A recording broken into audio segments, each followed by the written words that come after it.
नमस्कार दोस्तों, basic to advance mathematics इस सीरीज में आपका स्वागत है।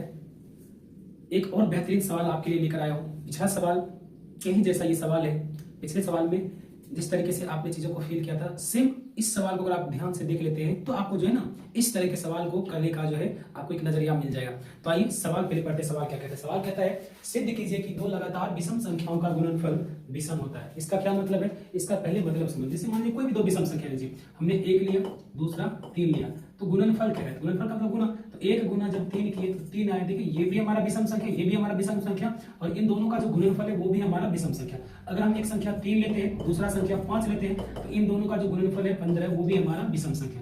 एक संख्या हम 7 लेते हैं, दूसरा संख्या हम 9 लेते हैं, क्योंकि ये दोनों विषम संख्या लगातार विषम संख्या है, तो इन दोनों का जो गुणनफल आता है 7 नंबर 63, ये भी हमारा विषम संख्या। मुझे लगता है कि आपको चीजें समझ में आ रहा होगा। तो बस हमें यही चीज को सिद्ध करना है कि दो लगातार विषम संख्याओं का जो गुणनफल है वो भी विषम होता है। तो कैसे सिद्ध करेंगे? तो आइए मैं आपको बताया था, मैंने पिछले वीडियो में आपको बताया था कि विषम संख्या का जो रूप होता है, ध्यान दीजिए, विषम संख्या का जो रूप होता है वो होता है 2m+1।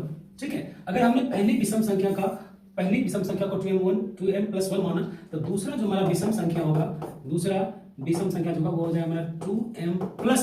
ध्यान दीजिएगा, जैसे हमने पहला विषम संख्या का 1, दूसरा विषम संख्या 3, तीसरा विषम संख्या 5, तो आपको ध्यान ये रखना है कि दो लगातार विषम संख्याओं के बीच का जो गैप होता है वो 2 का होता है। मतलब अगर आपने पहला विषम संख्या 1 माना है, तो उस अगला विषम संख्या प्राप्त करने के लिए आपको क्या करना होगा? इस 1 में, मतलब इस विषम संख्या में आपको 2 जोड़ना है ताकि अगला विषम संख्या आपको प्राप्त हो सके। फिर अगर आपने किसी विषम संख्या को 3 माना है, तो उसके अगला विषम संख्या को प्राप्त करने के लिए आपको इसमें क्या करना होगा? 2 जोड़ना होगा, क्योंकि दो लगातार विषम संख्याओं के जो बीच का गैप है वो 2 होता है। इसलिए हमने पहला विषम संख्या का 2m+1 माना है, तो दूसरा विषम संख्या हमारा हो जाएगा, इसमें जब 1 ऐड करेंगे तो ये हो जाएगा 2m+3। बस आपको इतना बात याद रखना है, और आपको ये चीजें समझा रहा हूँ कि ये चीजें कैसे हो सकता है। ठीक है, तो आइए सवाल मुझे लगता है कि आपको समझ में आ गया होगा। तो इसको हम कैसे बनाएंगे? तो लिखेंगे सॉल्यूशन।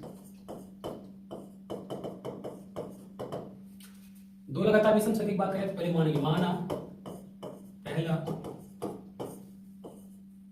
विषम संख्या, इसको हम मान लेंगे 2m+1। दूसरा विषम संख्या 2m+3। मैंने अभी आपको समझा दिया प्रश्न से। अब प्रश्न क्या कह रहा है?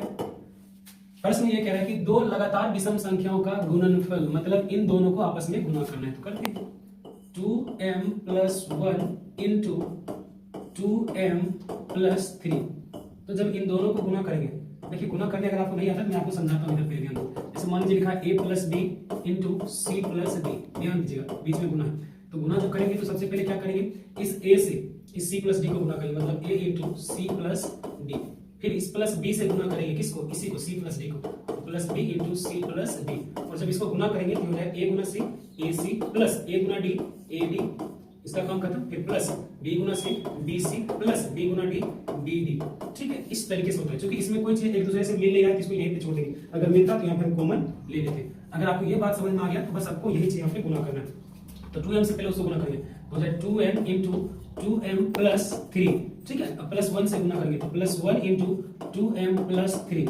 अब इन दोनों को आपस में गुणा कर दिया, तो 2 दूना 4, m गुना m, m² प्लस फिर इस 2m से 3 को गुणा करेंगे तो 2 दिया 6m। इसका काम खत्म। अब यहाँ से आपको एक बात हमेशा याद रखना, अगर किसी संख्या को 1 से गुणा करेंगे तो वो वही संख्या आएगा जिसमें वो 1 से हम गुणा करते हैं। तो 1 से हम 2m+3 को गुणा करें तो 2m+3 हमारे पास आने वाला है। तो ये हो गया 2m+3। आप गुणा करके देख लो, 1 गुना 2 तो 2 प्लस है, प्लस देंगे 1 गुना 3 तो 3। अब आप ध्यान से देखिए, ये हमारा हो गया 4m² प्लस ये और ये दोनों सेम जात दिख रहा है, तो छोड़ दो 8m प्लस यहाँ पे आपको क्या दिख रहा है? 3। अब आपको थोड़ा सा यहाँ पे ध्यान रखना है, इसको क्या करेंगे?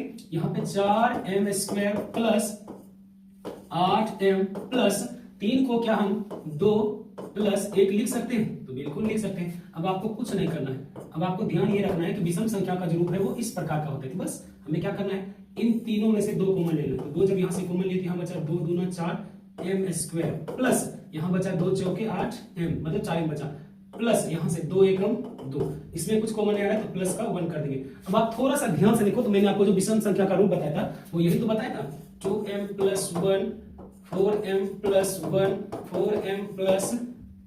तो कहने का मतलब यह है कि यहाँ पे हमेशा जो है एक सम संख्या होना चाहिए और उसके बाद प्लस में कोई विषम संख्या होना चाहिए। तो आप ध्यान से देखो, ये 2 और ये पूरा पार्ट जो है हमारा गुणा में, तो ये कुछ भी उससे कोई लेना देना नहीं। यहाँ पे 2 है इसमें m का कुछ भी मान रखेंगे और इसको जब गुना करके प्लस 1 ऐड करेंगे तो वो हमारा विषम संख्या ही आएगा। आप इस बात को पिछले वीडियो में भी ये समझ चुके हो कि 2 अपनी जगह पर रहने थे और इस पूरे पार्ट को अगर हम k मान ले तो कोई दिक्कत नहीं होगा। क्यों मान ले? अरे भाई m का मान आप 1 रखोगे तो ये m का मान 1 रखे तो m स्क्वायर मतलब 1 का स्क्वायर 1 गुना 2 2, और यहाँ भी जब m का मान 1 रखे तो 4 एकम 4 तो 4 2 6, यहाँ पे 1 7 7 दूना 14 प्लस 1 करेंगे 15। मतलब यहाँ पे जब m का कुछ भी मान रखेंगे तो कुछ ना कुछ एक नया शब्द देगा, इसीलिए हमने इस पूरे पार्ट को k मान लिया और प्लस का 1। तो ध्यान से देखिए ये विषम संख्या का रूप है या नहीं है। तो बस लास्ट में लिख देंगे अतः 2 लगातार विषम